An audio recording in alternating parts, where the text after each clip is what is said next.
Well, we now continue our series of reports from one of the most remote parts of Russia. It is Far Eastern Republic of Sakha, also known as Yakutia. Roughly the size of India, if you can imagine. It's Russia's biggest republic, but despite the vast territories, Yakutia is one of the least populated areas of the country.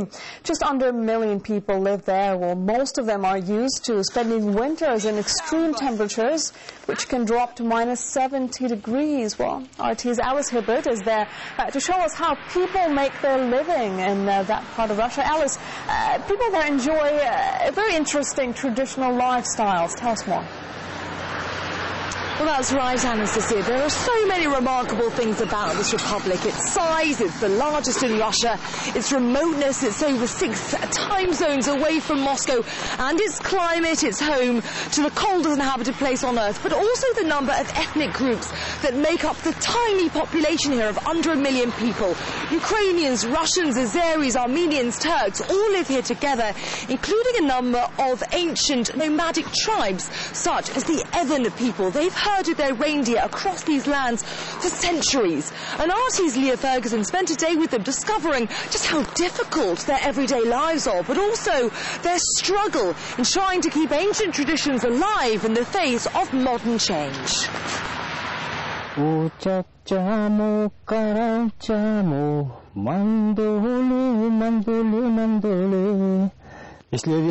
If there were no reindeer, there'd be no Eveny people. If there were no Eveny, there'd be no reindeer. The simple philosophy of this indigenous tribe.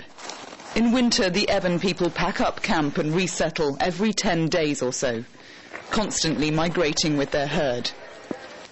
But is it the reindeer that lead the herders, or vice versa? When reindeer run out of grazing land, they go in search of fresh pasture. Andrei says it's him that follows their every move. I live and move with the reindeer all year round. I grew up here in the taiga. This way of life is in my blood. The Eveny people have been natives of this land for centuries, but during the Soviet era, the tribes and their reindeer were collectivized into state farms. It was then that they developed an awareness of national identity and pride. Well, I've just asked Andrei if he'd ever swapped this life for anything different, and he shot me a look of disbelief at that question. He said, no, never, because these reindeer are his world, and he'd never dream of abandoning them. But this is a tough job in a challenging environment, where temperatures drop to minus 50 degrees Celsius. Over 1,000 reindeer roam this territory. The majority belong to the local government, which also owns the land, rich in oil and diamonds. Yet authorities pay the herders just $250 a month. My salary is very low. It's not enough to provide for my family, and sometimes my wages don't arrive, so that's why my wife has to make fur clothes for a living. Andrei's wife, Rima, uses the fur from reindeer legs to make boots. And she crafts traditional Eveny costumes in her spare time. But her main duties are that of a yurt keeper.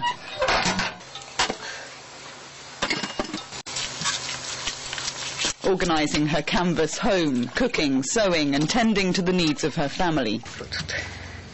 And she's teaching her young daughter Zoya the skills of a yurt worker. But Rima's concerned about the future of Eveny culture.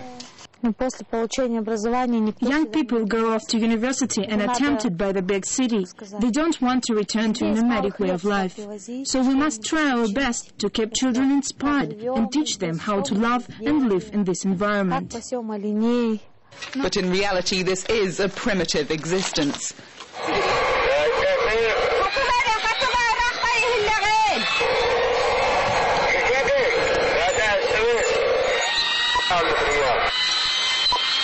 It takes this much effort to report back to local authorities.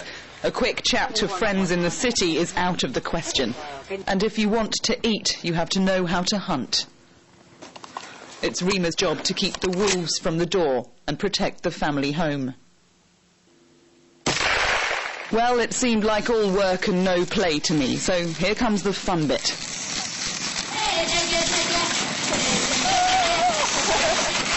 The herders use reindeer for transportation. Often it's a 2-hour ride to the lake to fetch ice for drinking water. And this supply runs out twice a week.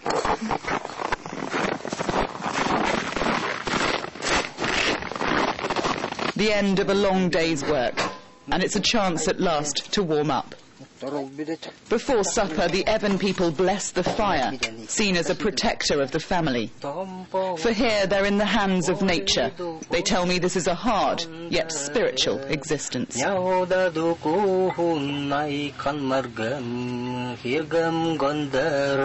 Ferguson, RT, in the Taiga, Republic of Yakutia. Well, I'm now joined by Leah Ferguson. Leah, good to see you on this very chilly morning. Now, you, as we know, spent a day with the Eveny people. Fascinating. What did you learn? Well, Alice, we were very lucky to be able to spend some time with these reindeer herders and witness their daily life firsthand. And my gosh, what a challenging lifestyle they face. They were up before dawn, chopping wood and preparing breakfast with a long day ahead. And it certainly was a long and chilly night. We stayed with Andre and Rima in their tent, which would have traditionally been a yurt, a pyramid-type tent, but they opt now for a more modern canvas home. But it was very chilly during the night. The RT team had to huddle together to keep warm, even though Rima kept the fire stoked all night long. But Rima and Andre say the tent is not their home. Their home extends as far as the eye can see. They live with nature, and to me, when I woke up in the morning, it looked just like Narnia. It was a captivating environment. But it certainly is a challenge. But these people say that they didn't choose this life. This life chose them. It's in their blood, and they were born to be reindeer herders. Very briefly, Leah, what are the main challenges you think the Eveny people face in these modern times? Well, of course, the younger generation are tempted now by the big city. They go off to university, and very few of them want to come back and live that nomadic way of life. And the wages, of course, are very, very low. So they cannot own the territory, and they cannot own their own reindeer, so that puts many people off nowadays. Fantastic. Great insight. Thanks so much, Leah. That is all we have time for this edition of Russia Close Up. Do join us in the next hour for more from the Republic of Yakutia. Amazing stories there of reindeer herders of the Sakha Republic. Alice Hibbert and Leah Ferguson, thank you both for that.